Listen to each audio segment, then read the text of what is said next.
Hoy te traigo 3 casos bien sorprendentes.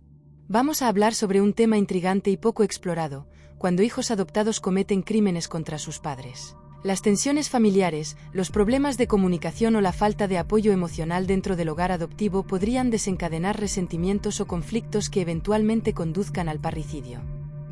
El hijo adoptado puede enfrentar conflictos relacionados con su identidad y su sentido de pertenencia, lo que podría desencadenar sentimientos de ira, resentimiento o confusión hacia sus padres adoptivos. Caso Castro Urdiales: los niños mataron a su madre adoptiva tras una discusión por las notas y después fueron a una pastelería.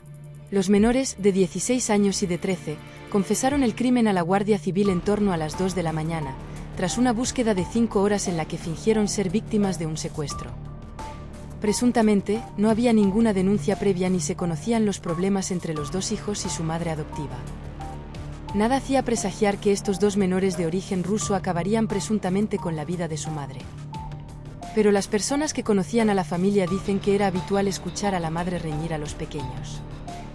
Una discusión que habría llegado como castigo a las malas notas, según testificó el hijo mayor, quien ha asegurado que su madre les insultaba y maltrataba. Según su declaración y los testimonios de algunos vecinos, la madre tenía un carácter posesivo con los niños.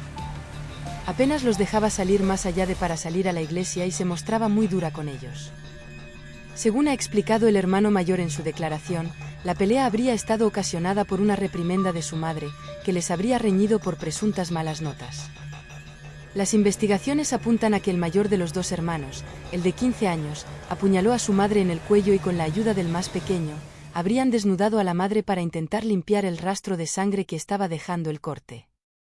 Después, se fueron a una panadería a desayunar, donde compraron unas palmeras de chocolate. De vuelta en casa, habrían intentado tapar el cadáver con varias bolsas de basura, pero, aún así, dejaron un rastro de sangre visible para la posterior investigación policial. Lo metieron en el coche familiar e intentaron huir. Sin embargo, ninguno de los dos sabía conducir, por lo que chocaron contra una pared y decidieron dejarlo todo tal cual y huir. El objetivo de los jóvenes, según los agentes del Instituto Armado, era fingir un secuestro. De hecho, llamaron a su abuela, diciendo que toda la familia estaba siendo secuestrada. Entonces comenzó una frenética búsqueda para tratar de localizar a los menores. Se establecieron controles en todas las entradas y salidas de la ciudad y se cortaron calles en los dos sentidos. Los agentes buscaban en los maleteros de los coches y en los contenedores de basura. Los dos chicos finalmente fueron localizados sobre las 2 de la madrugada en unos acantilados. Uno de ellos fue detenido allí mismo y el otro trató de escapar corriendo, ocultándose en el bosque. Fue interceptado a los pocos minutos. Caso Ana Carolina, la psicópata adolescente que calcinó a sus padres adoptivos para cobrar la herencia. Que ha sido ya sentenciada, bueno, a ella se le está apoyando con tratamiento psicológico. Ella presenta una patología importante por el hecho de haber privado de libertad a sus papás de esa manera, padres adoptivos, con pretexto pues de que no le daban dinero y que bueno, se quedaría algún día con una herencia. Ana Carolina López Enríquez nació en febrero de 1996 en México, aunque fue entregada en adopción desde muy niña. Su madre biológica tenía VIH y su padre no tenía trabajo y vivía en la calle. Así fue como el matrimonio compuesto por Efrén López Tarango, de 65 años, y Albertina Enríquez Ortegón, de 45 años, acogió a la pequeña en su casa de Chihuahua. Quienes conocieron a Ana Carolina la describen como una chica tranquila, reservada, inteligente, aunque poco sociable. De hecho, aquella personalidad un tanto introvertida la llevó a aislarse y a no expresar sus sentimientos. Tampoco ayudó el bullying sufrido durante su etapa escolar, donde la apodaron Anita, la huerfanita, un apelativo que detestaba y por el que empezó también a desarrollar cierta inquina hacia Efrén y Albertina. Ana Carolina culpaba de todos sus males a sus padres, pese a que estos la colmaban con regalos, cenas caras, viajes y todo tipo de caprichos. Llevaba una vida de lujo. Escondía un carácter malcriado que descargaba contra sus padres a modo de gritos y peleas sin sentido. Incluso se volvió cruel con su perro Ámbar, otro indicativo de la emergente psicopatía de la joven. Ante estos hechos, Efrén y Albertina tomaron una decisión: enviarla a un internado en Estados Unidos. Pero antes le concedieron un último viaje, Venecia. Ana Carolina empezó a trazar un plan para eliminar a sus padres de la ecuación. Necesitaba salir de aquella supuesta jaula de cristal en la que se encontraba y ser libre, al fin. Para ello embaucó a su novio José Alberto Grajeda Batista, con el que llevaba pocos meses, en busca de un aliado. Al plan también se unió un amigo del novio, Mauro Alexis Gómez Zamarrón. El viernes 3 de mayo de 2013 fue la fecha elegida por Ana Carolina para matar a sus padres. No lo hizo al azar, sabía perfectamente que los viernes la asistenta libraba y que su padre jugaba a los bolos toda la tarde hasta la hora de cenar. Así que podría pillar sola a su madre para después arremeter contra el padre. «Mamá, no encuentro un ingrediente», dijo. Cuando Albertina entró a la estancia, fue sorprendida por la espalda. Tenía los ojos en su hija al momento de ser asfixiada con un cable. Cuando don Efrén llegó ese mismo día a las 10 de la noche, Jenny repitió la misma operación. «Papá, ven a cortar fruta conmigo», fueron las últimas palabras que escuchó antes de que el novio de Ana se tirara encima y le impidiera respirar con ayuda de un cable. Una vez perpetrados los crímenes, los tres asesinos se limpiaron las manos con cloro, robaron dinero de la casa y se fueron a cenar unos perritos calientes. Al regresar, continuaron bebiendo cervezas y charlando animadamente. Durmieron en la casa y a la mañana siguiente limpiaron la escena, subieron los cuerpos a la camioneta, buscaron 3 botes de plástico para ir a la gasolinera a comprar 13 litros de gasolina. Mauro, el novio, manejó la camioneta hasta que llegaron a un terreno donde arrojaron los cuerpos, los rociaron con gasolina y lanzaron una cerilla. A continuación, regresaron a la ciudad, la pareja dejó a Mauro en su casa y Ana, Carolina y José Alberto se marcharon de compras a una joyería, se probaron anillos de compromiso, comieron en un restaurante y por la noche se fueron a una fiesta. Horas más tarde, la policía encontraba los cuerpos calcinados de 2 personas. Ana Carolina acudió a la comisaría a denunciar la desaparición de sus padres. Se mostraba completamente consternada cuando acudió a las autoridades, a quienes explicó que no sabía el paradero de Efrén y Albertina desde hacía varias horas. Para iniciar la investigación por desaparición, los agentes se entrevistaron con posibles testigos. Entre ellos, el novio de la joven, José Alberto, quien no pudo aguantar la presión y terminó confesando. «Ya no puedo más, necesito un psicólogo», pidió a los agentes. Durante el interrogatorio ante los agentes de la fiscalía, Ana Carolina aseguró no arrepentirse de los hechos cometidos. «Vamos a suponer que no te hubieran atrapado, ¿cómo te veías?», le preguntó uno de los oficiales. «Yo, feliz», contestó tajante. Caso de los asesinatos de Essex. Jeremy y Sheila eran hermanos. Hermanos que el destino juntó bajo el apellido y la fortuna Bamber. Los dos habían sido adoptados por el próspero matrimonio. Sheila llegó primero, con 3 meses de vida, y 4 años después, adoptaron a Jeremy, un adorable bebé de 6 meses. Como adolescente, Sheila fue difícil. La echaron de 2 colegios, daba constantes problemas y no estudiaba. Su extraordinaria belleza hizo pensar a sus padres que el modelaje podía ser un camino para mantenerla ocupada. Empezó a trabajar con una agencia de modelos y su vida pareció encarrilarse un poco.